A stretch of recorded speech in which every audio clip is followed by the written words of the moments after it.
And we are live. Good evening, everyone. I hope you're doing well, that you are having a nice end of week and good beginning of week if you didn't have like a bridge or if you were not having a day off today.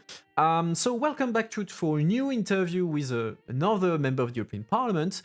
Tonight we will discuss with Robert Zile from the political group of the ECR, so on the right side of EU politics. He's 63 years old. He's a Latvian MEP. He has been a Latvian MEP since 2004. So basically, he's been an MEP since Latvia joined the EU. In the parliament these days, he is a member of the Committee on Economics and Monetary Affairs, a member of the Committee on Transport and Tourism, and a member of the Subcommittee on Tax Matters, so quite a lot of economics. And he's a substitute member in the Committee on Budget. So, as always, before we start the conversation, I remind the house rules for anyone who would be new with us. So, Mr. Zile will stay with us for about an hour. After that, he'll be able to enjoy the rest of his evening and his weekend. And you will be stuck with me for another half an hour because I will talk about what you thought of the interview. I will provide any kind of additional explanations or context element that might be necessary. That sort of thing. As always, I've prepared my own questions for Mr. Zile, and I collected a few ones from Reddit and Discord. But as always, you can also ask your questions through the chat. I will keep an eye on it, and I will pick among your suggestions. So feel free to react to the discussion and to participate. But as always, don't spam and stay civil. Hello, your patient. So the goal of this interview is for you to understand what the job of an MEP is, and also to know what different MEPs are working on, what are their priorities, what are their mindset, their opinion on the EU. Tonight we are having an ECR member. It's actually the first ECR member we're having on the channel, so it's going to be quite interesting to hear what he has to say about the EU. So we've had people from pretty much all the other groups so far, so it's going to be interesting to have someone from a new group, someone we haven't heard from before. And it will help you out, I hope, build your own opinions and all that. As always, we won't dive too deep into policy discussions, and we will not touch on national politics unless it's relevant to EU politics. So keep that in mind whenever you're asking your own question. And I think that's it. So we're gonna start the interview. Good evening and welcome to you. Mr. Zile, thanks again for taking the time to answer our questions tonight, especially since you're in Latvia, so you're 1 hour ahead of us here in Brussels. So perhaps Good evening. So perhaps to start off a bit our discussion, could you tell us a bit about yourself? Introduce yourself to the audience beyond what I already explained to in my introduction. Yeah, well, as many of my generation, people from Eastern Europe went in politics pretty well yearly. I would say in late 80s, when for my country it was finally some opportunities to regain independence back from Soviet Union, and as a relatively young academic economist, I found this very interesting way to do, because it was reason to live. So because in the Soviet system, of course, you can live like hippie for one day because there's no future if you don't want to create a communist career, and it was not my aim. So, and since that I was always in Latvian politics on different levels. So, and also was 7 years minister on different positions, like Minister of Finance and Minister of Transport, and also some other more junior cabinet minister positions. So it was interesting time. And since my country joined the European Union, I am here in European Parliament. So that's how it works, and of course life has changed. Political views stay stable, I would say so. But then there are some rethinking of my political aim as well. So because for countries like mine, like Estonia, like Lithuania, for us was a key point to regain back our country and to close with Russian occupation and with the Soviet Union, and to change the in minds of people this Soviet type of thinking, which is not so easy actually, not only for my generation, but even for some younger as well. So that's way in politics. Okay, actually, since you have a background, you grew up in the Soviet Union, you started politics when Latvia started to regain a bit of independence.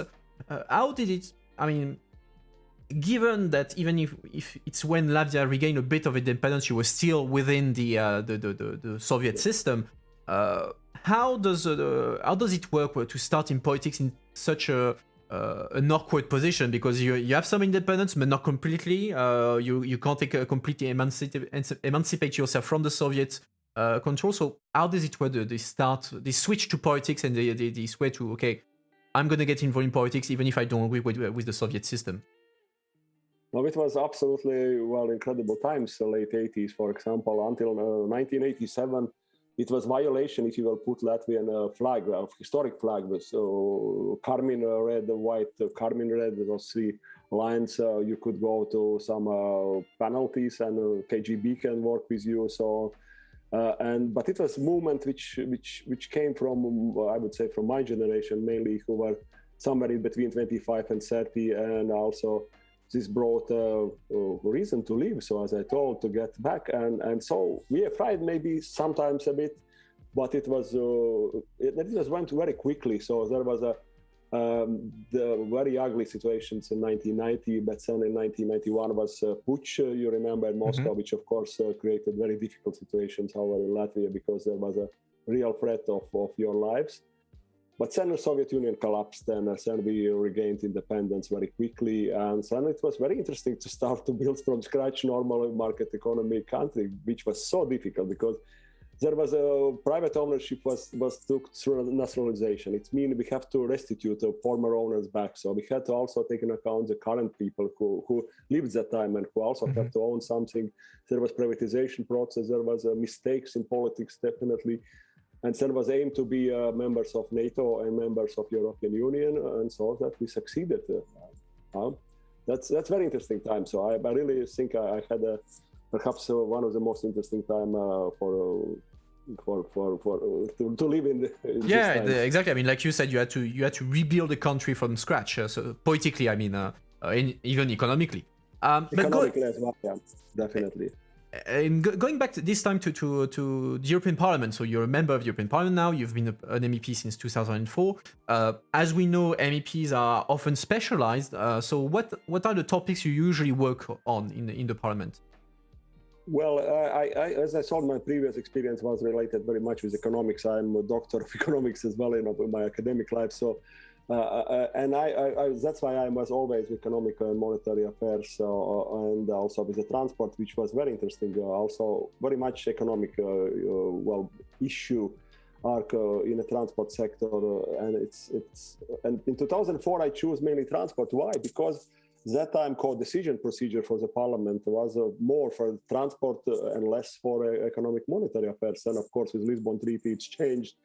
And so, I really not very much interested in so-called own initiative resolutions in European Parliament. I was always aimed to work as much as possible deeply with legislation or drafts of regulations or directives. So this was most important issues. Okay, and on economy, since you're an economist by trade, what is there to do at EU level in economics? What are the European level economics that you deal with?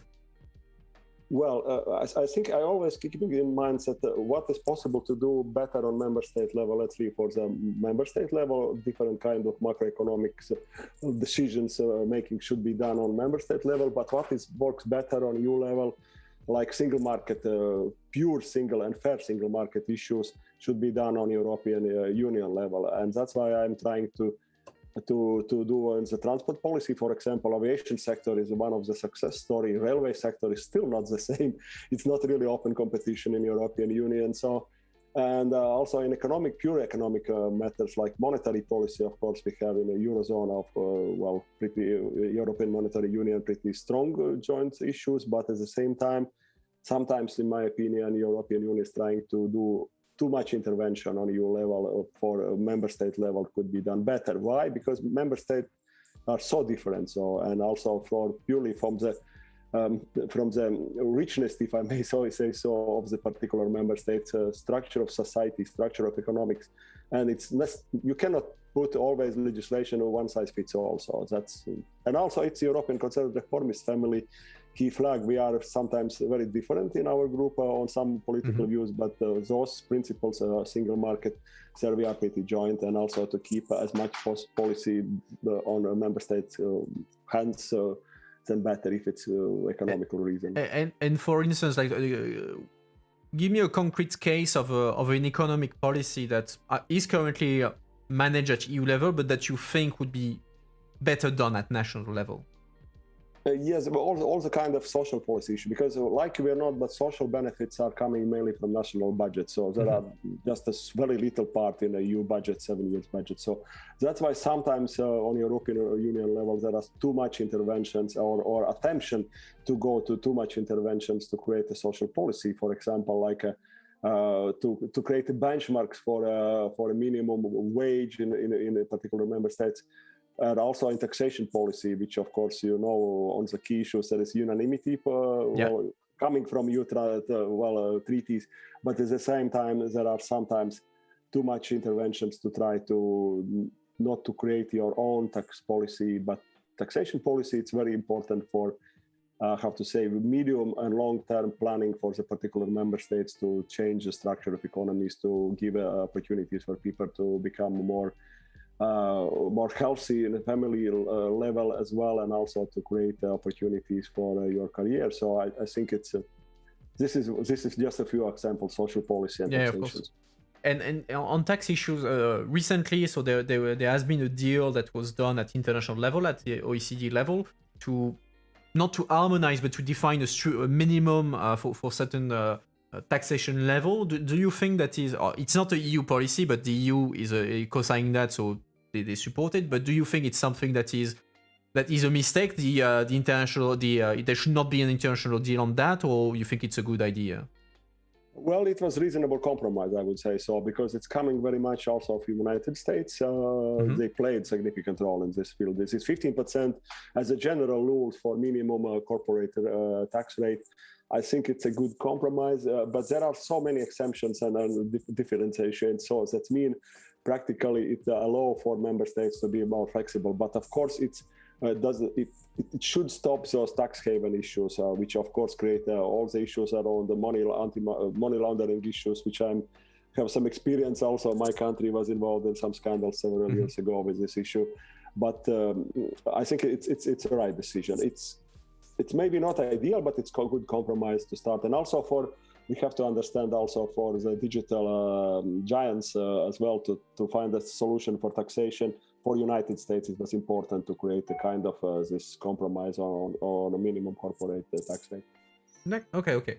And moving on from economy, you mentioned that you work quite a lot on transport policy, and we know that I know because I worked a bit on that, but the transport policy has been quite a divisive issue. Actually, people usually think, transport is kind of boring policy, but actually it has been very divisive, with a pretty clear east-west kind of divide in the EU, because transport was seen as a more strategic or something that is essential for the economy of the EU. So perhaps could you explain a bit why transport policy is actually strategic and why there is a divide between the east and the west on this?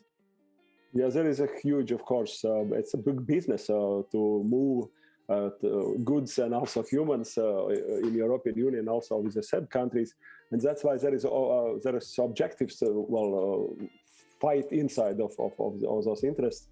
But and also these green policy issues coming to transport very significantly, which will influence in the nearest future very significantly all the transport policies transport sector as such. And east-west division. So, recently we had this track road. That's what I was thinking of. Yeah, with mobility package. So it's it was so difficult, and of course, it was in my view. Of course, it was a kind of fragmentation of single market, and it's still. Can you imagine there is still terminology cabotage, which means it's a truck coming. He have to different rules if he works only in Germany, or it's crossing German, French, Spanish borders, so I'm going back to Poland or something like that. So cabotage means something better. But if you are speaking about the single EU market also for road freight business, and the cabotage, it's by philosophy It's old terminology. It cannot be just regions, for example, in Bavaria. So truck drivers can drive only in Bavaria, for example, cannot go to other German land. So I think it would be, it's really shows a retreat. And there is still one unsolved issue. So-called final compromise between Council and Parliament after long years debate on this package. There was still a new introduction coming on the last, from the Parliament side actually, that every 8 weeks, empty truck should go back to the plate of where it is registered, or where is the number of plates of this car, even if it's crossing without any freight of 2,000, 3,000 kilometers, and bringing so much CO2 emissions to the air and not giving any economical efficiency. And it's still not solved. Rules should be in place in February next year. It's been about 3.5 months left. Commission made an impact assessment, which says that the pollution from this point of policy, it's equal to all year Estonian transport pollutions. So which would be for nothing. And we in Parliament, majority decided not to touch it. The Commission proposed this impact assessment study, and perhaps they would like to move some legal issues to make revision on this. But it's really show East-West division on this field, and we will see what's happened before February. Otherwise, there would be police controlling those trucks. Are you working more than 8 weeks in outside of your member states, and you have to be penalized, and maybe very significantly. And speaking of this cabotage issue, I mean, here it's interesting because the problem is to balance two legitimate concerns. Because on the one hand, there is the concern, let's say the national social concern, because one of the criticisms that was made to the practice of cabotage was that since it was cheaper to have trucks driver coming from Poland, Romania, etc., it was going against the interests of the French national truck drivers, the Spanish, etc., etc., which was why the Western country was very much in favor of putting a framework on cabotage, and that's why in the end trucks are supposed after 8 weeks to go back to the country where they come from.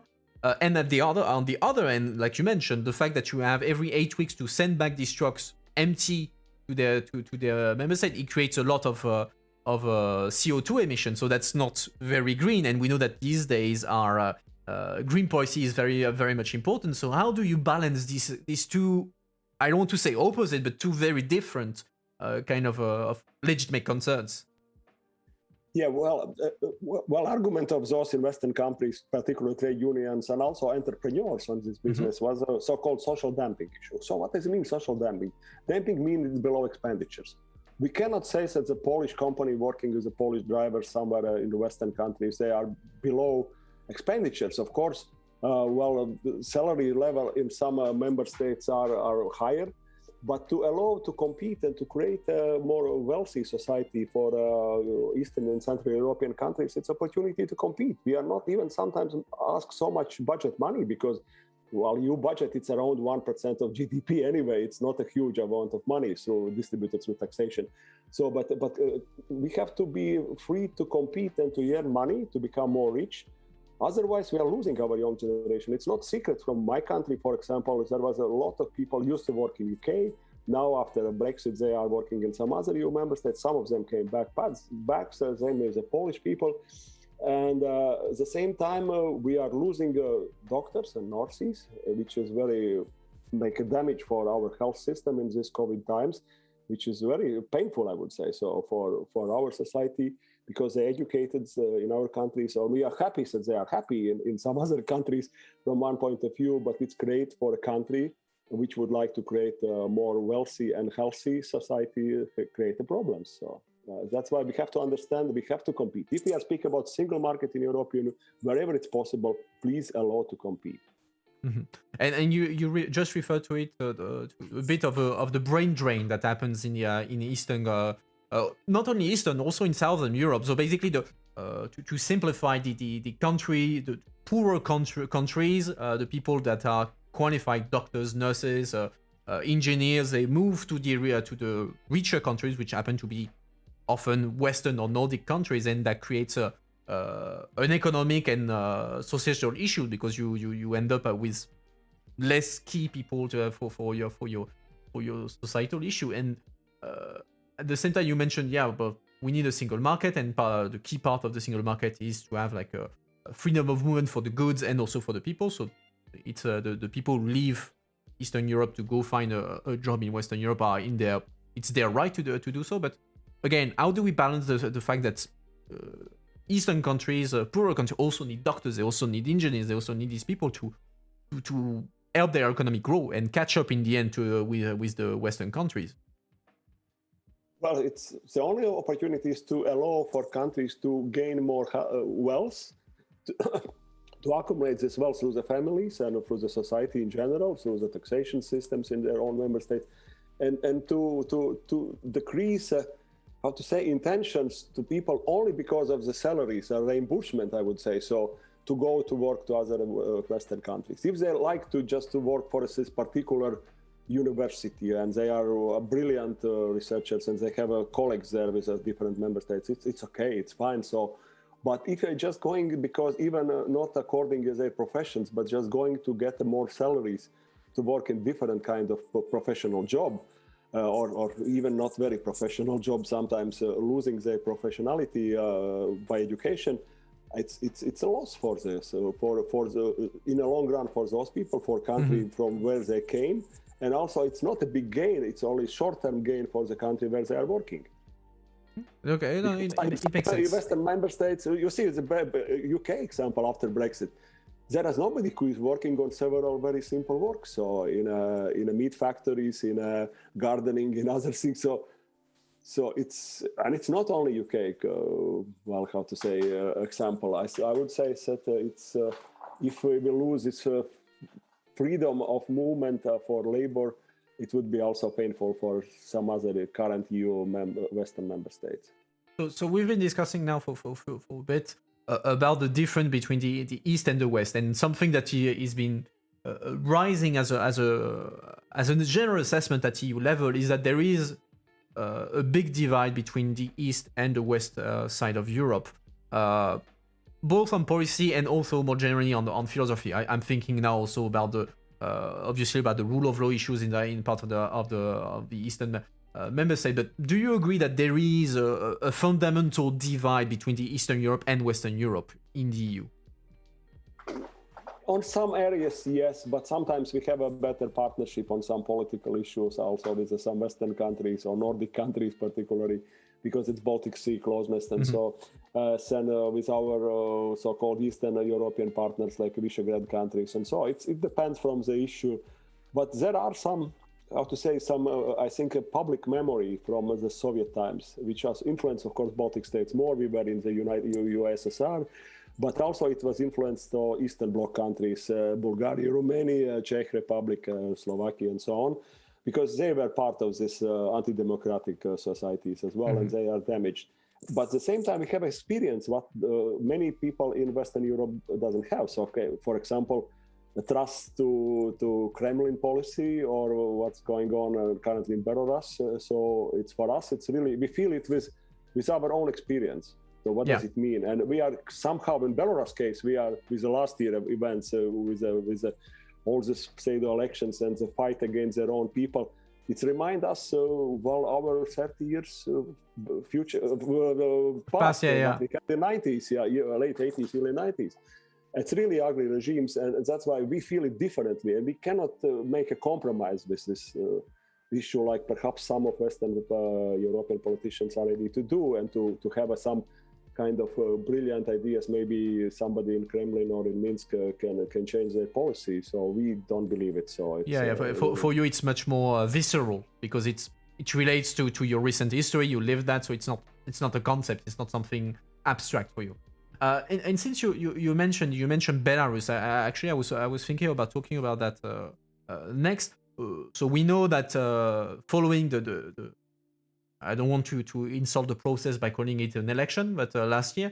So what happened last year in Belarus, and now we see that Lukashenko is basically weaponizing refugees by throwing them at the European border, so in Poland, Latvia, Lithuania, etc., and we see that he's trying to create political problems within the EU as retaliation for the sanctions that were taken against Belarus. So how do you assess the situation at the border with Belarus? Well, now why it's happening? It's kind of hybrid war, which was always changing a bit. So we remember Russian invasion in Crimea and also in eastern part of Ukraine. There was different measures a bit used. With Belarusian, of course, it's a part of hybrid war, and I think the strategy is not made only in Minsk. Definitely, it was much smarter than it could come only from the Lukashenko office. So. But it's pretty simple. He saw these sanctions against him. Of course, some of them maybe was painful, but not so much. But he just wanted to fight together with, I think, some Kremlin consultancy to fight back to European Union, knowing that is what is the weak points in the European Union. They very much remember 2015, where migration flows were also very well organized by some criminal organizations as well, coming from the North Africa, from Syria, from other places, to brought people mainly from Turkey to Greece, knowing that that for many political movements and all political views in Europe, it's very painful, and it was very difficult. And he tried to use this regime because Minsk denunciated, I think in English, this agreement on returning of migrants who are illegally coming to, for example, from Poland or Latvia from Belarus, and they used to take back them. And we used to have those migrants also, this Belarusian-Russian border mainly from Vietnam and from other exotic countries, but it was small numbers, so, and definitely, and they took them back, so, because they were illegally crossing borders and so. But this time it was denunciation of this bilateral agreement with all EU member states, and it means he uses a weapon, knowing that now it's important to signaling that so-called tourists from Iraq can come to I cannot imagine that also can understand that people can trust to regimes like in Minsk to come to pay for it, to fly there, to go to forest, to knowing that there will be the problems, and it's still going on until now. The recent news, of course, coming also from today, said there is some successful negotiations between China's commissioner who was visiting Turkey. And there was a Turkish side, they decided not to allow to fly from Turkey any companies bringing Syrian, Yemenis, and Iraqi citizens to Minsk. So I think it's some steps at least done, but because it's really not the same like it was in 2015. Even there are some similarities. And how do you see the way forward? What should the EU do to counter this? This is the right step. We have to just stop flow of those people saying them that it's wrong way. It's this tourism not bring you to Western Europe. This is only way, because we can imagine if, for example, Polish borders and soldiers will not keep the EU border with a very difficulty in order. Those people will not stay in Poland. They will go to Germany or Denmark or some other or Netherlands, and they would be stopped. And it means Schengen's area will be with the borders. It means it will be border between Germany and Poland in that case, which people would be stuck in Poland. Okay, there could be some long-term solution, but it's damage from the European Union. So that's why I think this time, if we compare with 2015, it's different. And many leaders in Europe, Western Europe, understand that there is no way, it's not a solution to allow those people to come in and then to have problems. In that case, it would be just a victory in Moscow and Minsk. We succeeded. And they will just do it again and again, and it will create a problem. So let's be serious on geopolitical issues. We have a very serious, ambitious power, geopolitical power east from European Union. So it's really serious. And speaking of geopolitics, so you already mentioned that it's likely that Belarus got advisors from the Kremlin to give him the idea to come up with that, which brings us to the relationship between the EU and Russia. And again, about this difference of vision, of assessment of Russia between Western Europe, even Southern Europe, and Eastern Europe, where you see Russia as an aggressive actor. Do you think that the EU attitude towards Russia is appropriate, generally speaking? Well, Western Europe took some lessons after events in Crimea and Eastern Ukraine. It was 2014. Since that, they became serious. Before, mainly on EU level, there was not a very serious attitude to warnings from the Eastern and Central Europe concerning the plans of Russia at that time. And now it's a bit different, but there are still, I think, or you can see some leaders are not recognizing all the risks, like example, like Nord Stream 2. Of course, you can say it's economical project, but of course it's always politically backed. And you see what's going on now with this winter with the gas supplies in European Union, with the gas storages, which belongs to mainly to some of them to Gazprom. And I don't know how it works with EU gas legislation, because normally transmission and storage should be separated for those who creating gas. But they didn't fill up enough those storages in Austria and Germany, and created this high level of prices, which of course create a huge pressure to put on Nord Stream 2. And you see even market on gas sector and electricity market is reacting more on Putin statements than on statements of CEO of Gazprom. It's not really economic project. Let's be honest, it's serious geopolitical projects for them. And also we used to have experience in Latvia. We have a gas storage, which also can keep a gas also for Lithuania, Estonia, and also now it's connected with Finland. But we used to have situations when we had the shortages on the gas storage, and it was pressure from Moscow. There was direct agreement between Latvia and Ministry of Economy and also some authorities in Moscow. And if you behave well, they supply you gas. And the price could be lower if you behave well. We had this experience in 90s and also in 2000. And that's why we are not very surprised what's going on now. Yeah, and Russia did the same with Ukraine a few years back as well. I mean, and part of the argument that those who are criticizing the Nord Stream 2 pipeline is that back when Russia was putting pressure on Ukraine, since the European gas was going through Ukraine, then the EU was backing Ukraine, and so Russia could not go as aggressive towards Ukraine as they feared. But with a Nord Stream circumventing Ukraine, that means that the EU would basically leave Russia do whatever they want in Ukraine and elsewhere. So we saw also what they did in Crimea, and so there's a fear that they could go further with Nord Stream 2. And knowing this attitude of Russia, how do you think the EU should define its relationship with Russia? Can we engage on a meaningful level with Russia, or do we need to contain them because they can't be trusted? You see, there is a market-driven interest. Of course, there are a Volkswagen factory in Russia, for example, and other businesses very much from Germany, I would say so. And also from French energy companies working in the Arctic area and Total, I mean, and so there is this business-driven interest in Russia, which of course influence also politics in certain member states.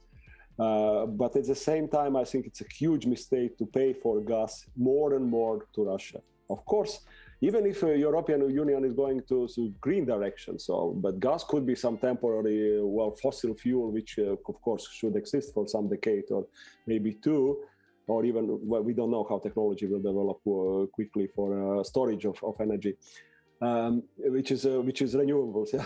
And coming back, what we did with Nord Stream 1, Nord Stream 2, we increase supply on EU from Russia. It's more than 40% of gas coming from Russia now. So, and it means you are paying them, and they are receiving from energy sources, from gas and oil, most from other minerals. They are receiving biggest revenues. They don't have export much more, maybe some military weapons, but they don't have any other export goods. So like gas, oil, minerals, and military weapons. So, and if we are using this and paying this EU money to this, we are making them stronger. So, and we have to understand the situation. You have to diversify your energy sources in all European Union, and it will create you more independence also from policy making with the neighbor Russia. And so then what are the alternatives? If I remember well, so the main supplier is Russia, then I think it's Algeria, if I remember well. Yes, there is Algeria, but there is a problem with the direction to Spanish side from Algeria gas pipelines through Morocco, whereas the agreement is over as far as I know, and they are trying to negotiate this quick agreement to continue. And of course, it could be also some influence from those players who would like to keep this for European Union as gas shortages. And there is the Netherlands, of course, Norway still supply gas, but perhaps we have to not to increase the share of one very significant energy source, one share of market share of one particular member states who has a pretty which has a pretty I would say aggressive geopolitical aim. So we can see on this multipolar world what they're playing also with sometimes with China, sometimes with other member states.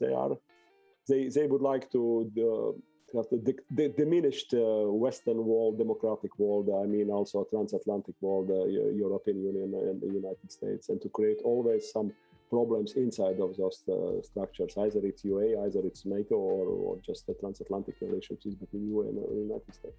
And do you think, I mean, the EU is often described as a partial power because it doesn't have real out power. You don't have an EU army. It's definitely an economic power, trade power, not really a political power at international level. So in a way, is that making the EU an easy target for other actors, other big actors, especially actors like Russia who don't mind being a bit sneaky and aggressive to in their way to achieve their goals? Yeah, I think European Union were living several decades in a significant, comfortable situation, and I think it's when you are not doing gymnastics and to not tensing your muscles like human beings, as the same with the member states and with the European Union as a structure, you are losing your power. So and I think European Union significantly lost the global power. Like we are not. It's not nice. Also for my point of view, but it's reality. And if you are looking back, there was a Lisbon strategy, I think more than 20 years ago, it prepared. There was ambitions to become world leader in digital world, in science, in R&D, and many things. Not much left. So now it's a green direction. Fit for 55 and all this, which is necessary, of course. But this is the only way where we can try to be global leader. But it looks like in Glasgow summit now in COP26, it doesn't seem that we create the biggest attention from the world attention on those green issues. And the biggest attention is already United States and China to sign some agreement to do a joint policy concerning environment policy. Mm-hmm. It's much more important for the global world than what will do European Union. So again, like we are not on a military side. Now UK left European Union. It's good that we still have a NATO, and the only serious army in European Union is the French army. Let's be honest. So okay, and it's great. We understand it. So no, of course. And since you mentioned that, I mean, you said the EU lost its muscle, it didn't stretch enough, etc. Do you think what should the EU do to regain its muscle, so to say? No, I think we don't need to we have to have a healthy gymnastic, not very ambitious gymnastic. We will not be champions. Definitely, there's the demography and also economic power, also development, or all these crucial R&D sectors. For example, in digital world and artificial intelligence, we have, of course, some. I'm not saying that it doesn't exist, but of course, if you're looking how much data are collected not only by United States but also by Chinese, and they are trying to with those data to teach artificial intelligence, I would say, so for different reasons. So just be serious, just to find the best partners in the world globally, to be geopolitically safe and reasonably strong. But perhaps it's not most important for Europeans to be always a global leaders. Even some countries have a great history in the last few centuries, but it's just a different time. So, and let's be happy. European Union is perhaps the best area where to live because of many standards. And of course, let's save our traditions. Let's keep in value our diversity. And it's our richness that we have such a diversity, and we have so many people living friendly, and so many people because of the good things in Europe, in a free movement of youth and joint universities. People can well, my daughters also they studied somewhere abroad, and so it's everything is fine. So it's but not to stretch too much those muscles. Let's to understand that you will not be champion of heavyweight lifting. So okay, so it's a more matter of being realistic about what you can achieve. yes, and to find the best reasonable partners globally. Okay. So now let's move back a bit to politics, purely politics. So you, like I mentioned in the introduction, you're the first ECR MEP that we're having, and you're actually a vice president of the ECR group in the European Parliament. So could you explain a bit how does the ECR view the European Union? Because often we hear the ECR is the Eurosceptic group. No, we are Euro-pragmatic, as we call Euro-realistic, Euro-pragmatic. So there is no party inside of our group who would like to who ask, for example, electorate or to present to their own electorate in member states that we would like to go away from the European Union and we would like to destroy European Union. There we don't have such parties in the framework. But of course, we are keeping this kind of flexibility for national priorities and political, and we recognize and to find some good partnership with those parties being in ECR. Of course, it's not a big secret. British Conservatives was one of the, if they're not the biggest key players when we established this group in 2009. And I think it was very good. And I really lost my British colleagues. So they were really good workers in the committees and also on political level. But life is life. Well, country decided to leave European Union. Why? It's a different. Well, we need more time. Would we escape Brexit or not? But it's over now. And of course, now it's the biggest delegation is Polish Law and Justice Party, ruling parties in Poland, which of course are fighting with this rule of law issues, and we are trying to support them. But You never say that there was no maybe done mistakes on both sides so on this issue, but to continue like that, I think it's a really deadlock. So I think more and more people in Poland, for example, could be angry if even if there is some legal view concerning the court system or something against Poland, but to introduce this conditionality rule, which is say, look, you made the guarantees Polish government on behalf of Polish people for 2058, which is a resilience and recovery facility resources is borrowing next year generation. You borrowed money and you put your own, warranties that Poland will pay back it, but then you are not approving the plan or not giving the money then. And knowing also from the Just Transition Fund, which is a forced recovery, because Poland historically has this huge coal part coming from energy mix, and to close those minings it's very difficult. So and you are not giving this money from the Just Transition Fund, and at the same time you are asking to pay $500,000 a day for not closing the mining in Polish and Czech border. So. Well, you have to understand also this side, and I think for politicians sometimes it's not easy to find the compromise, but it should be found some compromise. Otherwise, it can create some very difficult tensions. Even I have voices in my colleagues, maybe not from my political family, definitely, but from more left, that perhaps Poland is good to be if they will go away, the so-called Pole exit. So, but then as a Latvian or Lithuanian or Estonian, we can have a look on map. Geographic map.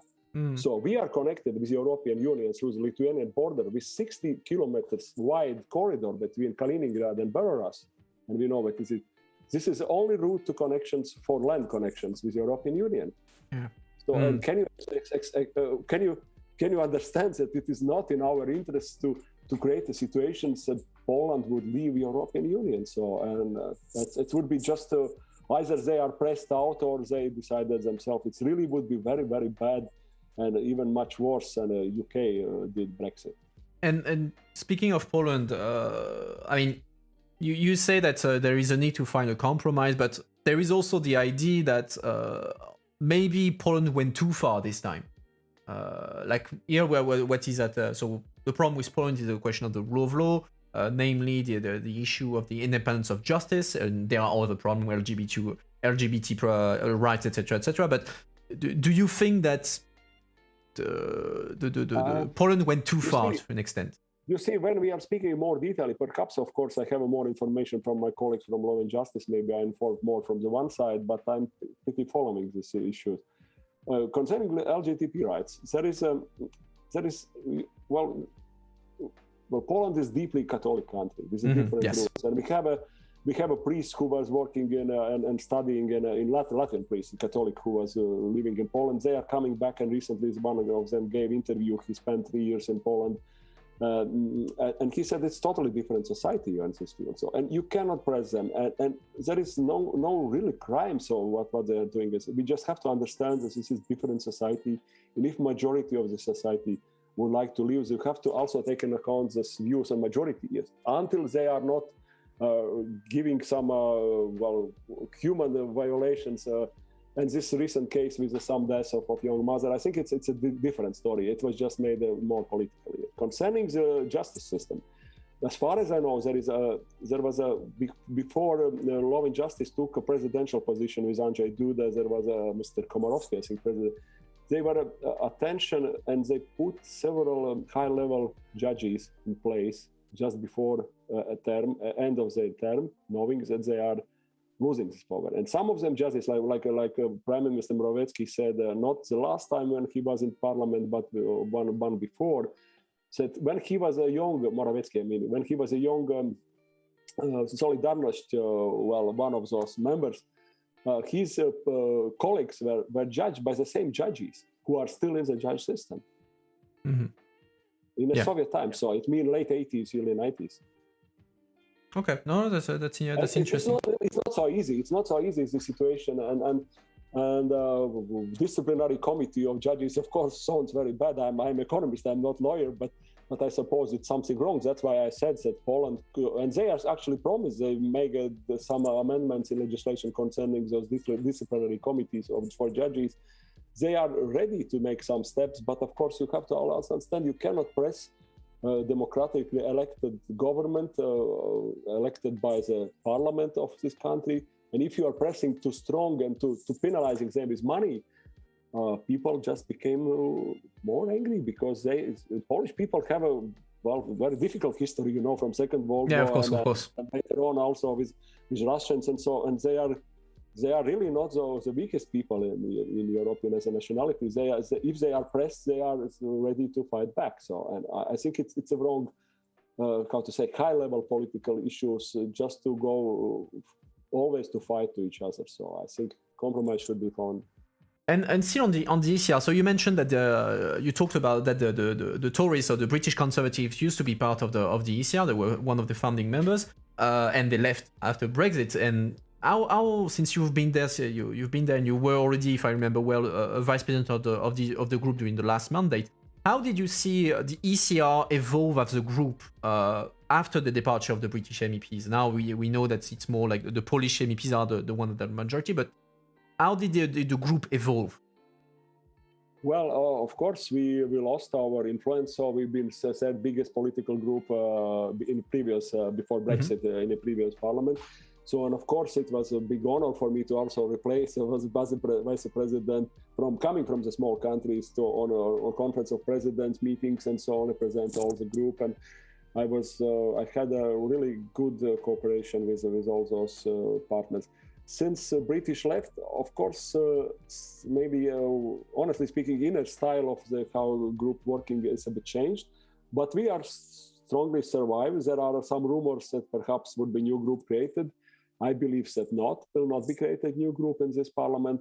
So because almost all delegations would like to keep ECR even not so strong as used to be, but to keep it, to bring this so-called pragmatic view on European Union, I would say, realistic view.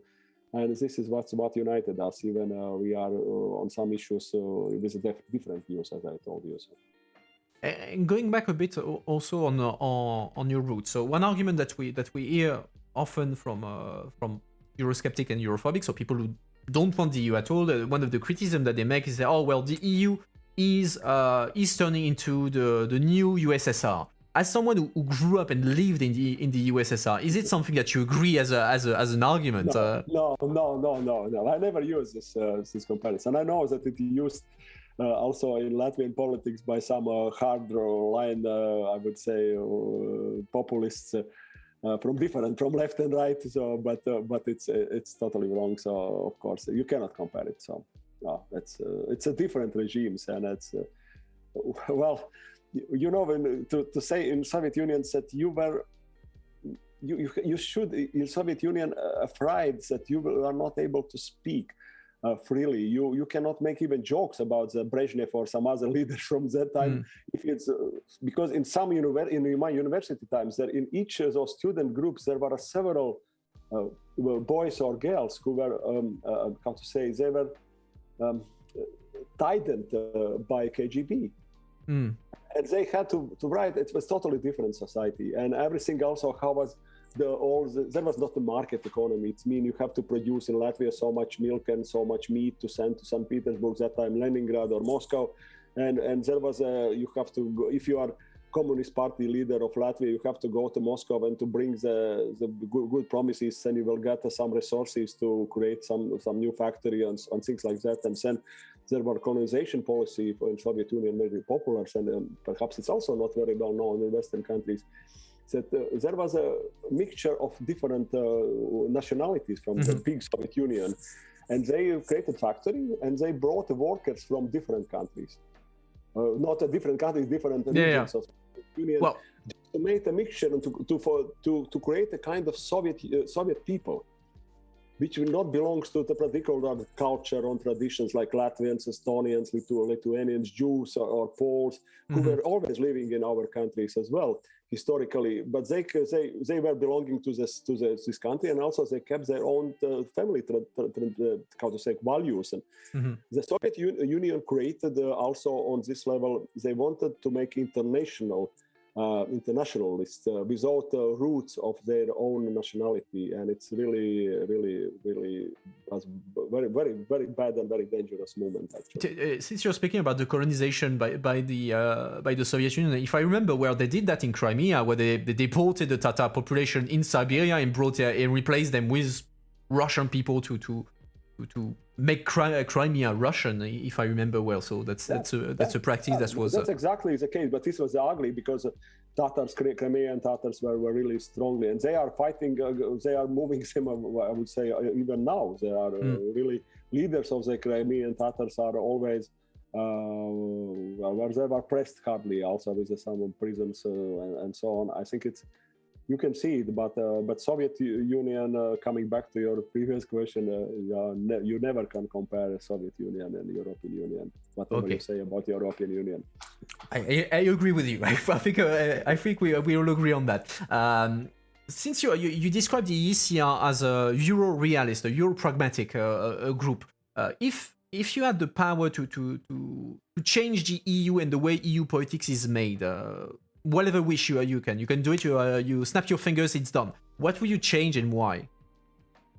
Well, I wouldn't change anything. So actually, because there was of course some new treaties came in power, like we discussed Lisbon Treaty, and so since we become members in 2004 of European Union. But generally, there we had referendums in all those member states, and we were agreed to join European Union on this status. What was in 2004. Of course, there was some changes, including our voice was taken into account, and we agreed on those new treaties. But I think currently European Union should stop all this federalization line.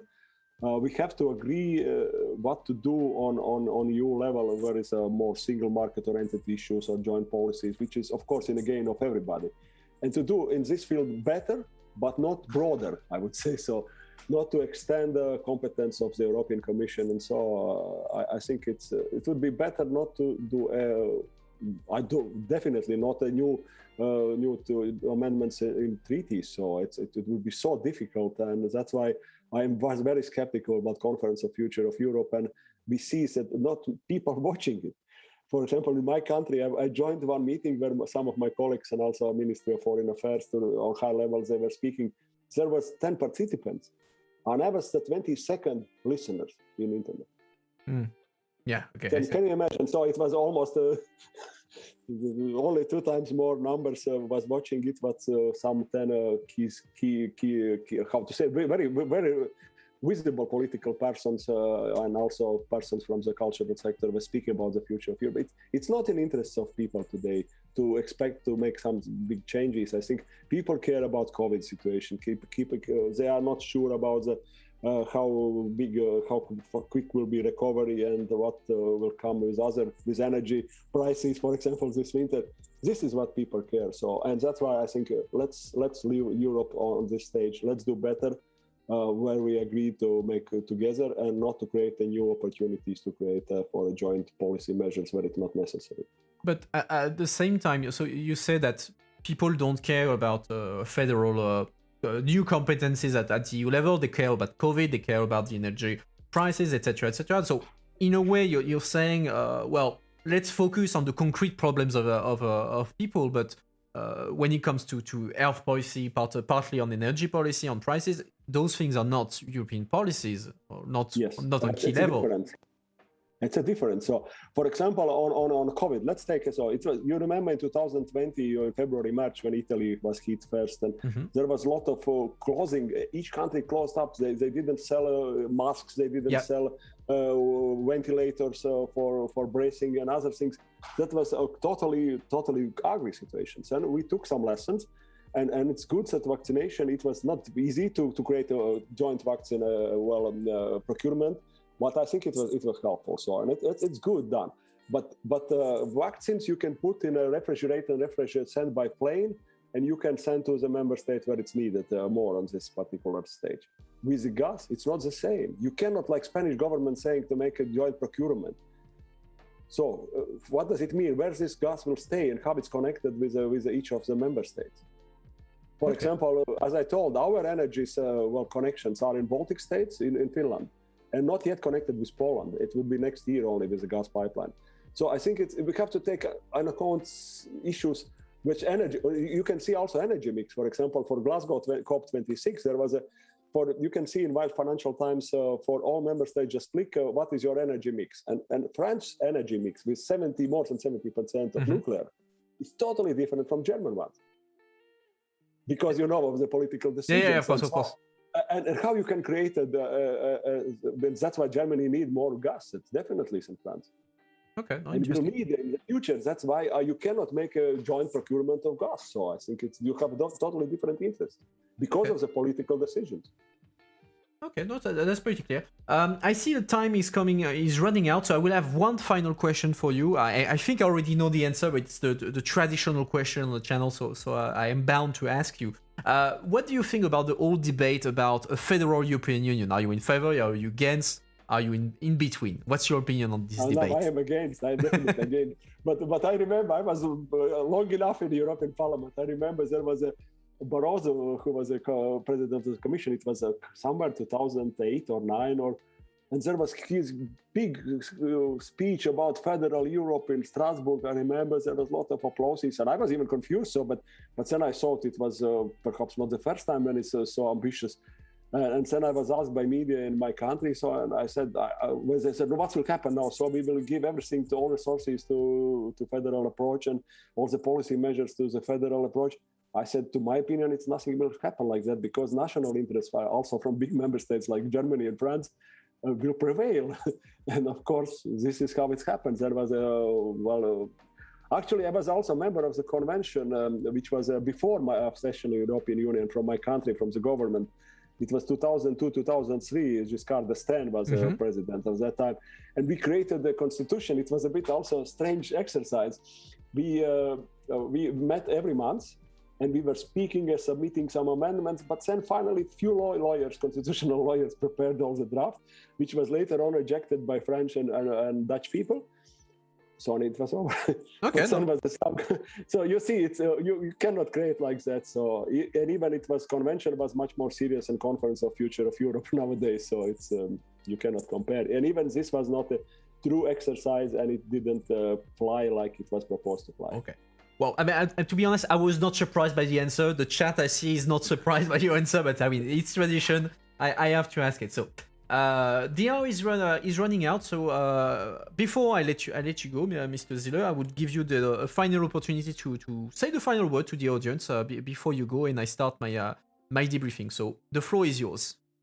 So, well, I'm really pleased that you spent some time with me, or we'll look in a record later on ours. It's a 1 hour debate. It was a pleasure to me, and always share my views. And as a parliamentarian, it was more easy to, more freely you can speak. So when I was in the Latvian government as a minister, so it was much more difficult to speak very openly. But that's why I appreciate very much the honest opportunity to say honest answers on the questions, and also to feel free to give you some of my thoughts, and maybe if it's a bit of my thoughts will also influence your thinking in the future, I would be very appreciative of that. Well, that's why we're here. Thanks again for taking the time to answer our questions. Chat, make sure to thanks Mr. Zile for his time, and you can see below the video thing his Twitter and ad, so you can follow him on the social media. So Mr. Zile, I wish you a good evening, and I wish you a good weekend, and I hope to have more ECR members on the channel in the future to hear some different point of view. On this note, have a good evening. Bye. Thank you. Bye. All right, guys. So, what did you think?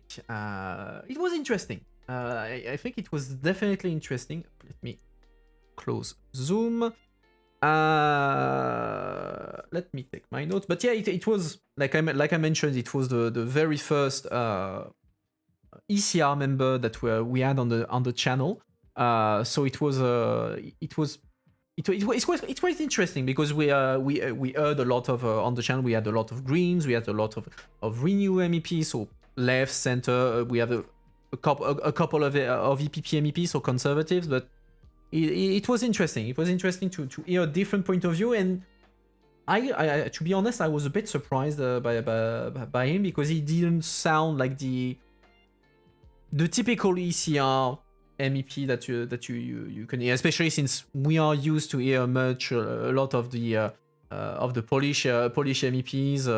Like Clinton there is saying he was quite moderate, and it's quite different from what we hear these days, especially because we hear mostly about the Polish, and the Polish are a bit worked up these days.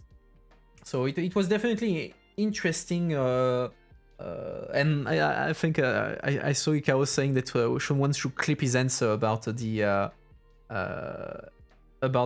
Soviet Union and the EU. Get an ID member next. I haven't invited ID MEPs. So far, I made the editorial decision not to invite, for the time being, ID members. I don't exclude from doing it at some point. At the very least, French ID members. But yeah, I know we didn't have any ID MEPs. I will see if in the next season I invite some of them to come to the channel for an interview. So we will see. About that, and even you, if you want to see an ID MEP to come do interviews, do let me know. Let me know on Discord or even in the chat. That would be that's good for me to know what you want, guys. Because I mean, in the end, I want you to see content that you are interested in. Le Pen, no, I don't think Le Pen will come on the channel. I mean, she's not even an MEP anymore. I think similar was the ECR Spitzenkandidat member. Who was the Spitzenkandidat ECR member? Let me actually check that, because I actually forgot. Spitzenkandidat 2019 ECR. Yeah, Jan Zahradil. So he was a Czech MEP. Indeed. But yeah, indeed, rather the moderate one. But anyway, let's move on my little notes. So yeah, like I mentioned, we discussed actually that at length during the interview.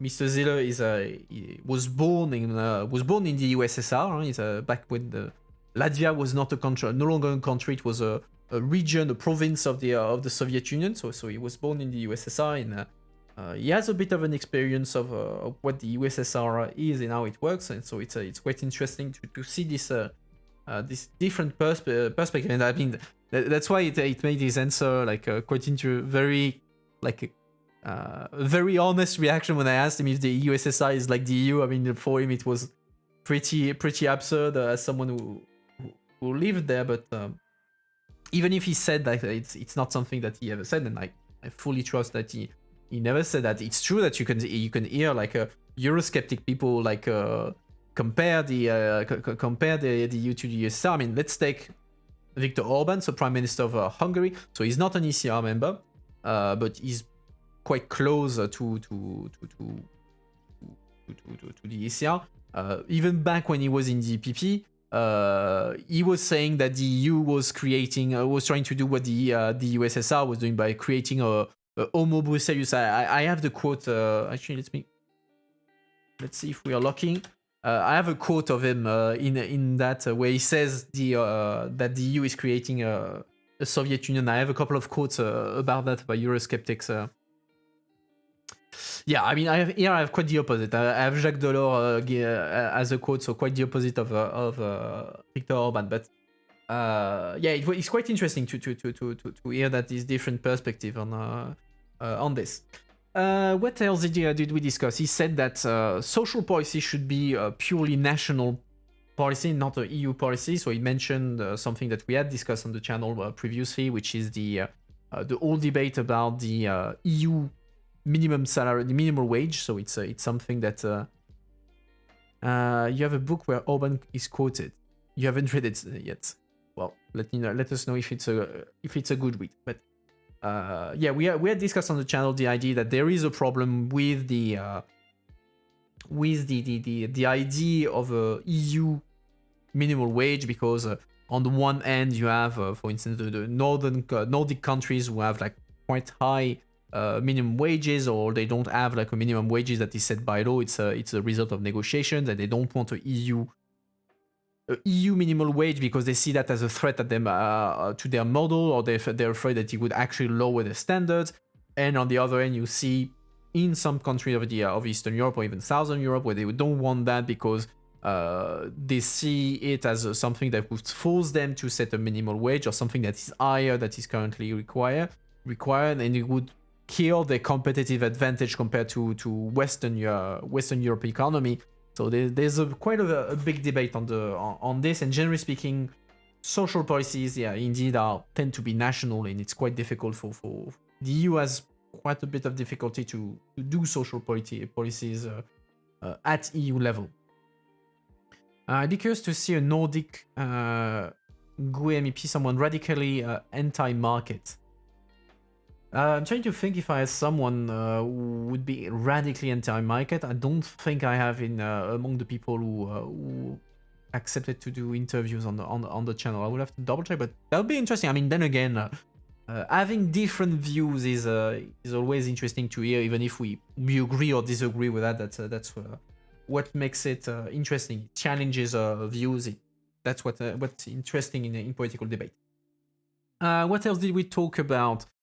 We talked about transport policy, how it was a strategic sector, of course, with the green policies, and we talked quite a bit about the cabotage, so the practice when it comes to trucks, the idea that you are using Polish, Romanian, Czech truck drivers to drive stuff towards Western Europe, and even Western Europe companies hiring Polish, Romanian, Czech drivers to pay them less than they would pay a French driver, and so it created quite a bit of a political problem at EU level. There was actually there was a legislation on that a few years ago, and that was a huge mess. I mean, mess in the sense that it was super politically divisive. Even within the political, it was not a left-right kind of thing. It was very much the kind of file where it's country by country. So like you take an EPP Polish, they were dead against it, against the idea that Polish driver could no longer go to Western Europe, or who have to go back after 8 weeks. On the opposite, you could take a French conservative, they would be dead in fire because of the French truck driver. So it's the kind of file where you no longer have a right-left kind of divide, but it's really much a geographical divide. It's a country by country kind of divide, and you will see people from the same country, whether they're left or right, vote in the same way because it's considered as national interest. and it was again quite intense. Even if it sounds boring, we're talking about trucks, but no, it was actually quite kind of intense to say the least. What else do I have? Oh, we talked about hybrid war. So in the context of Bela, what's happening at the Belarus border, and we already discussed that on Wednesday when we had the interview with Green MEP Tineke Strik, when we discussed about migration policy, and even if she didn't like the term of hybrid war, it's the term that is commonly used in the news. You will see that. And he said that, yeah, this is not the first time that you see a hybrid war. He made references to Russia. Indeed, that's the concept of hybrid war was pretty much invented, or at least democratized by Russia. The key example being, so the idea of an hybrid war is the idea that you're waging war to an extent to another country or another space while staying below the threshold of actual war, and being a way when you can be in a case of plausible deniability. You missed the hybrid war talk. Oh, it was pretty much the about the Belarus situation. But just to give a concept, a bit of context of the hybrid war, and why am I talking about that? Because the first thing, the first case that is considered like to have launched the practice of the more wider practice of hybrid war was when Russia intervened in Ukraine by sending what was called the Little Green Men. What are the Little Green Men in the Russian? It's either Little Green Men. I think it's Little Green. It's a Little Green Men or Little Grey Men. I think it's Little Green Men. So what are the Little Green Men? It was soldiers. People were fighting as part of the Ukrainian separatists it was a Little Green Men. It's with the Russian uniforms, but they didn't have like the insignia of the Russian army, so they were soldiers. You didn't know who they were. They didn't have like the uniforms and the identification of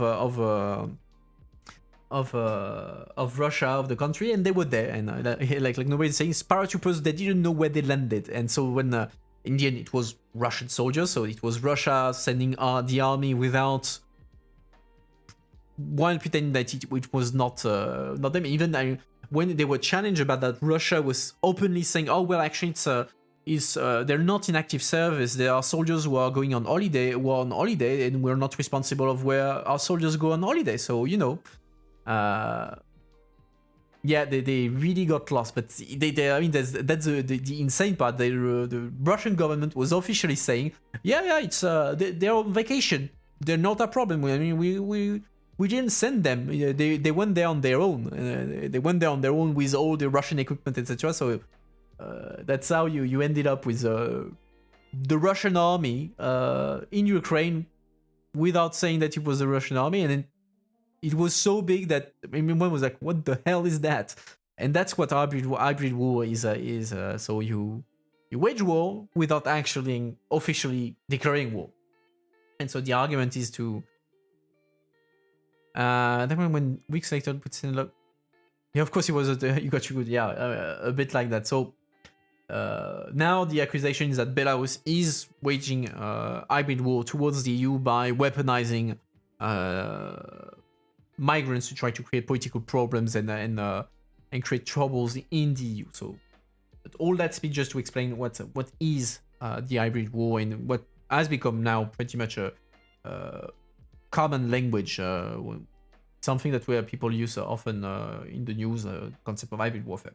Anyway, going back to on track, we talked a lot about Russia, of course, whether it's related to gas, because we mentioned that over the past couple of weeks when we discussed the energy price crisis. There are some member states who think that it's actually Russia that is doing that is the cause of the gas prices exploding around the world, because they are voluntarily not providing enough or not answering the need for more energy, and so it's a part of the aggressive policy of Russia to annoy the rest of the world.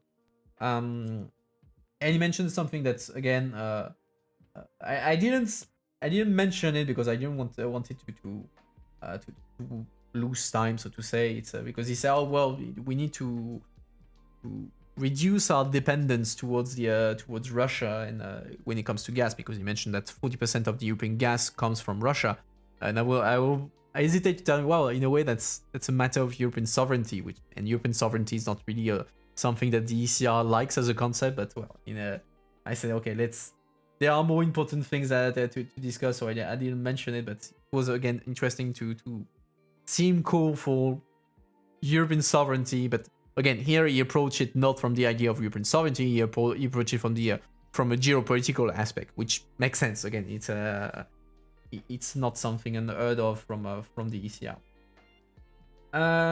He did say something that was interesting, and that I have to say I kind of agree with. Is the idea that we need to forget the idea that the EU will be a power, that we can't be first in everything. So in a way, we should forget about the idea of having like our power, like a EU military. That's not going to happen.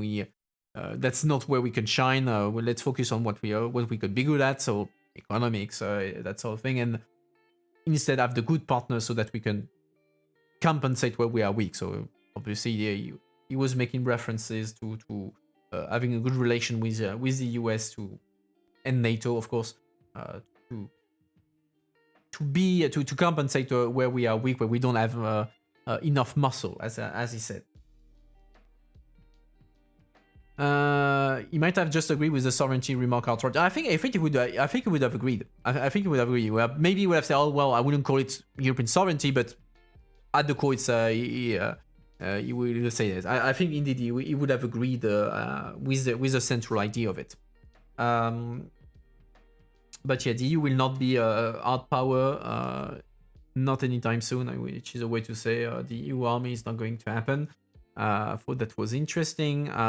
He said that Poland is a society that is different from what we know in Western Europe, for instance. He mentioned that the Catholic group, and I think Petrusite made a reference to that in chat, saying since he's half Polish, I'm scrolling up the chat. I'm pretty sure he's, yeah, as a half Polish person, you agree Catholicism is very important to us and not part of our culture, but unifying force. The voice of the majority must be respected. So yeah, you and it's true that Poland is one of the last countries where Catholicism is a very big deal. It's very important for the society, and so we say, oh well, in that case, we should not impose something that is not compatible with the Catholic kind of tradition. That's debatable, but again, that's the kind of argument that we hear in this. Not only related to Poland, we hear that from Orban in Hungary, for instance, or even elsewhere. But that's kind of the classic argument you hear on the when it comes to debates on LGBT rights and so on and so forth. He made reference when we talked about the ECR to the creation of a new group, saying, "Oh well, I don't think the ECR will disappear." Why did he say that? Because since Viktor Orban, so the Fidesz left the EPP, and so now they don't belong to any group. There's been a lot of talk about potentially the creation of a new group on the right, where basically you would have the Fidesz, the PiS, so the Polish group that is currently in the ECR, the Rassemblement National, the Italian Lega, etc., that would gather to create a sort of a super ultra conservative political group in the European Parliament, and which would basically replace or annihilate the ECR. And he said that he didn't think that was happening because quite a lot of people in the group were quite keen to stay attached to an ECR, even if the ECR is a bit weakened compared to when the UK was part of it. And that's interesting because indeed, since even if there is a lot of talk about this creation of the new super super group on the of the far right, so to say. There's not a lot of things that have happened beyond declaration. There's been a declaration by Marine Le Pen and other far right leaders in July, but nothing has been done so far since. And one of the reasons is about that is that they don't necessarily agree on a lot of things. There's also a question of leadership, of ego, etc., etc. So it's not as the fear that there would be a new far right, super far right group appearing that would become quite big, because if it basically would be not completely, but a form of fusion between the ECR and ID, that would make quite a big group. And people were quite afraid of that. And even back then in the EPP, some of the people who were arguing against excluding Orban from the EPP were saying, well, if we exclude him, he's going to create a super far right, a super group with all the other far right political parties, and that's gonna be a mess, and it will weaken the pro-European side. And in the end, so far, it's not happening. Who knows? We'll see what happens in the coming months. Marine Le Pen is pushing very much for the creation of that. But we'll see. We will see on that front. What else do I have? He was quite critical of the conference on the future of Europe, saying that basically no one is showing up, no one is interested in that. To an extent, I mean, it's true that not a lot of people have been present on the conference on the future of Europe website, did not participate a lot. So even if we had the EPP MEP Danuta Hübner, who came a month ago to talk about it, even if she says, oh, well, it's not enough, but it's a good start. He was quite critical of that, saying, well, it's not... Nobody attends that, and it's kind of an artificial process that's not like... does not reflect actual popular wish. But we'll see. We will see, and I think that in any case, even the people who are very much in favor of the Conference of Future Europe agree that as it is, it's not enough. It's not meaningful enough, but it's a start at least to do something more. He is not wrong. I do believe indeed that he is not wrong. He is not wrong, but then question is it a start? Yes, no, and then yeah, I mean you can connect that to all the debates on whether what the Conference of Future Europe is saying should be binding, because to an extent, if you say why should a body that is not in the end really representative of the EU population, that has a strong backing from the EU population, why should their recommendation be binding over for institutions that are elected by people, so the European Parliament and even the Council? As an attendee of a couple of small events, it's a bit symbolic. Yeah, it's kind of the feeling I have. It's pretty much symbolic, especially since in this pretty much anyone can put a Conference of Future logo on this and say that they are part of a process. But yeah, I agree. It's pretty symbolic at the moment. Anyway, that's pretty much it. What I had on my notebook for today. So unless you have to dig super deep in the internet bubble to attend. Yeah, so it's not exactly the most accessible thing. And I'm sure that if you go to see a regular person who doesn't know much about the EU, if you ask them, oh, do you know about the Conference on the Future of Europe? The guy will look at you and say, what the fuck are you talking about? But anyway, I will start my conclusion if there is no further questions or remark. So I hope that you enjoyed the interview. Personally, I liked it because it was quite different from what we heard so far, and I hope that in the future we'll have more ECR members coming to do interviews. And again, on the ID MEPs, do let me know in Discord if you would like to see ID MEPs coming on the channel. Next time is going to be on Sunday, where we'll have the news review at 6 in French and at 8 in English. For the next week, already a couple of warning. On Monday, we're gonna have a community Among Us game. So if you're a subscriber, you have priority to participate. So do subscribe and participate to that. To go on the Discord to let me know if you want to participate.